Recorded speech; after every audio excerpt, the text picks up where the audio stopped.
Halo, gimana kabarnya hari ini? Masih sehat-sehat toh? Oh ya, untuk pertemuan hari ini kita akan membahas tentang pelajaran seni budaya. Nah, pelajaran seni budaya ini kita masuk di bab yang pertama, yaitu menggambar flora, fauna, dan alam benda. Nah, tiga itu yang kita bahas. Nah, kenapa kok harus tahu, harus dibahas? Itu karena begini, untuk pelajaran seni budaya itu kan ada dua penilaian, tidak hanya seni budaya sih, tapi semua mata pelajaran itu ada dua penilaian, yaitu penilaian praktek dan teori. Untuk praktek saya yakin untuk seni budaya teman-teman sekalian pasti sudah bisa, tapi untuk teori untuk teori pasti kurang. Nah, maka dari itu harus simak ini, bab 1 harus disimak sampai selesai. Dan jangan lupa untuk di like, di subscribe, komen. Pada kesempatan ini kita membahas tentang menggambar flora, fauna, dan alam benda. Nah, sebelum kita jauh, kita mulai dari yang paling awal, yaitu gambar. Pengertian gambar dulu. Kalau menurut buku, karena sumbernya itu juga dari buku, tidak dari internet, maka saya akan menjelaskan sesuai dengan yang ada di buku saja.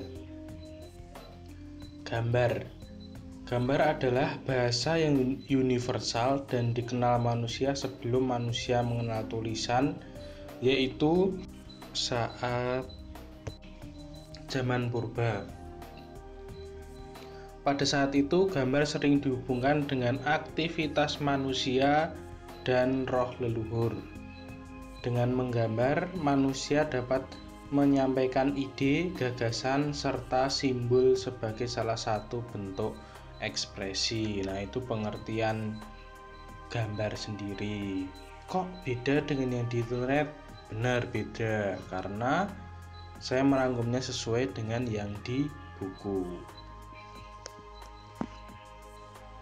Selanjutnya adalah objek menggambar.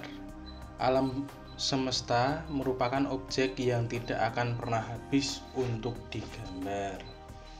Nah, kenapa alam semesta? Nah, di dalam alam semesta itu kan kita tahu bahwa di situ ada flora, fauna, dan alam benda. Nah, kekayaan flora dan fauna serta keindahannya merupakan sumber inspirasi dan eksplorasi dalam menggambar. Selanjutnya adalah komposisi. Komposisi dalam menggambar itu ada dua jenis, yaitu simetris dan asimetris. Yang pertama adalah komposisi simetris. Komposisi simetris itu menunjukkan bahwa objek di bagian kanan bidang gambar sama atau mirip dengan objek di bagian kiri gambar. Nah, lihatlah gambar ini. Aksiran kanan dan kirinya kan sama-sama tebal. Selanjutnya, komposisi asimetris. Nah, komposisi asimetris ini menunjukkan bahwa objek di bagian kanan bidang gambar tidak sama atau tidak mirip dengan objek di bagian kiri gambar, tetapi terkesan menunjukkan keseimbangan. Nah, lihatlah gambar tersebut. Nah, lalu bandingkan.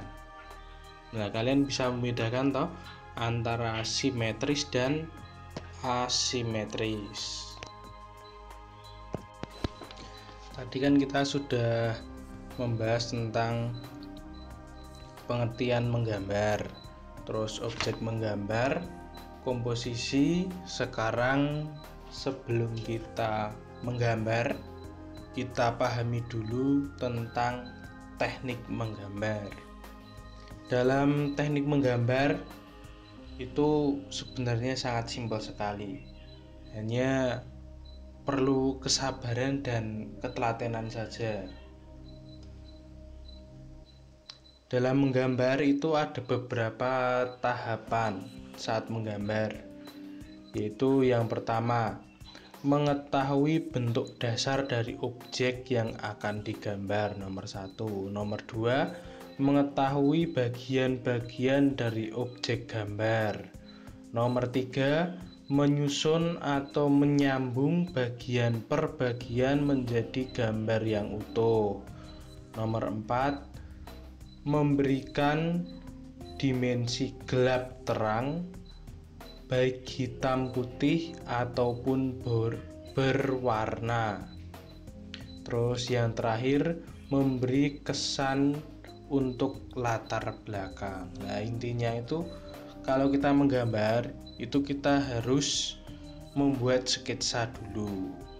Nah, gitu. Terus kamu juga harus menghafalkan tentang tahap-tahapan menggambar karena biasanya itu luar. Ini yang kalian tunggu-tunggu, yaitu menggambar. Untuk yang pertama, kita mencoba untuk menggambar flora. Nah, menggambar flora itu apa toh? Flora itu tumbuhan atau tumbuh-tumbuhan. Yang kita gambar pertama adalah bunga kamboja. Pertama, gambarlah bentuk lingkaran untuk pola bunga. Kedua, gambar kelopak bunga sesuai dengan bentuk aslinya. Ketiga, berilah warna pada hasil gambar bunga. Nah, itu bisa dicoba. Mudah toh? Sekarang yang agak rumit, yaitu menggambar bunga mawar.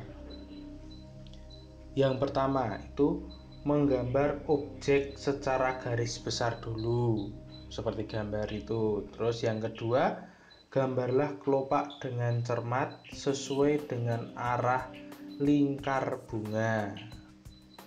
Nomor 3, tunjukkan titik pusat bunga dan tempat batang yang bertemu dengan kelopak. Terus untuk yang terakhir, yaitu berilah aksiran atau warna pada gambar bunga. Itu untuk yang flora. Sekarang yang fauna. Nah, fauna itu apa?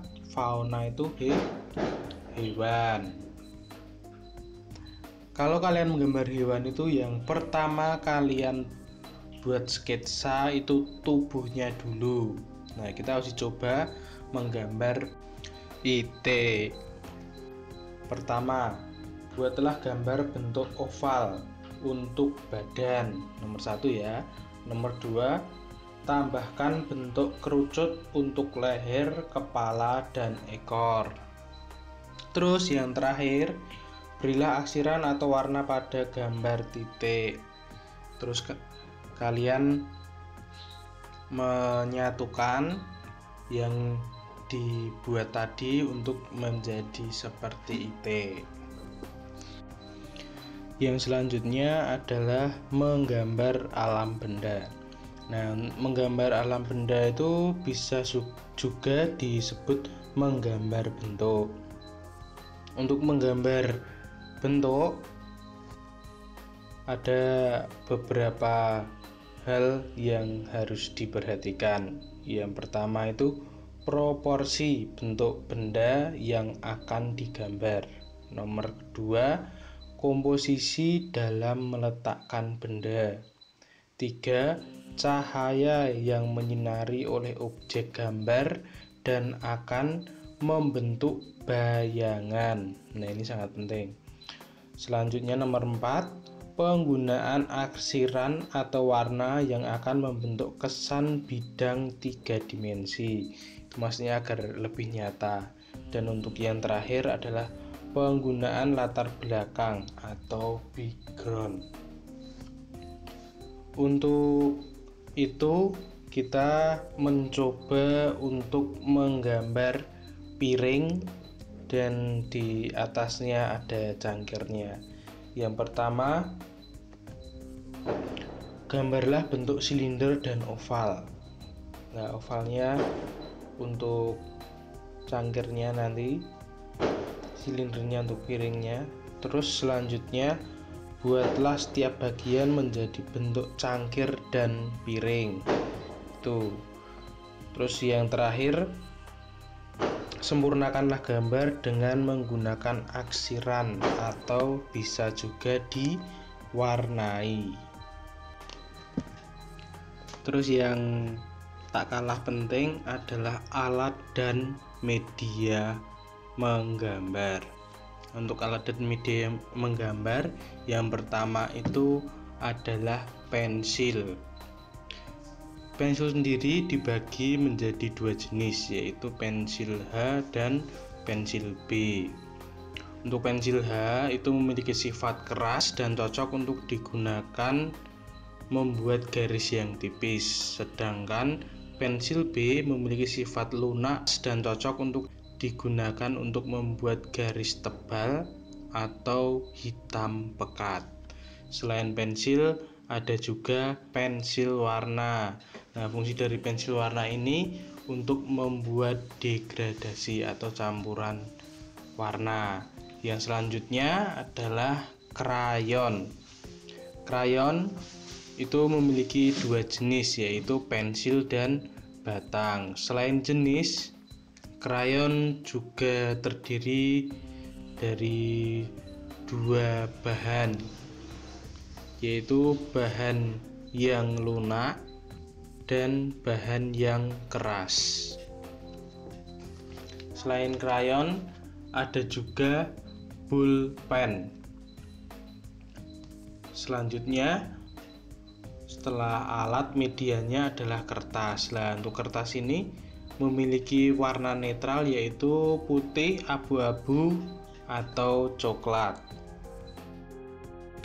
Sekarang sudah jelas toh tentang teori menggambar flora, fauna, dan alam benda. Nah, maka dari itu agar tidak ketinggalan materi-materi yang akan dibahas, dan kalian bisa subscribe channel ini, jangan lupa subscribe channel ini, terus tekan loncengnya dan kasih like untuk videonya. Terima kasih.